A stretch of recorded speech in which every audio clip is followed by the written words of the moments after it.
Pejgamberi alayhis salam mëkatet e vogla i ka shembulltuar me një shembull shumë interesant. Ka thonë këto i përngjasojnë drunave të hollë. Mirë po njëni e sjell një deg, njëni një deg, një deg, bëhet një grumbull i madh dhe ndizet zjarri. Kështu janë edhe mëkatet e vogla.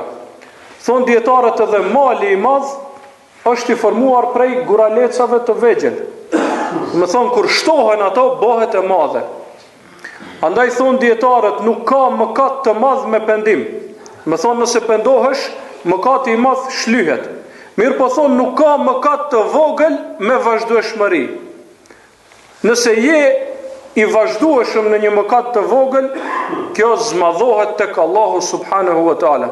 Andaj besimtari duhet që të ketë kujdes, që mos jetë i vazhdueshëm në këto gjëra, në shikimin haram, në dëgjimin haram, në bisedën haram, që mos jetë, mund të gabojnë ndonjëherë, njerëz jemi, njerëz është, apo gjithë jemi njerëz.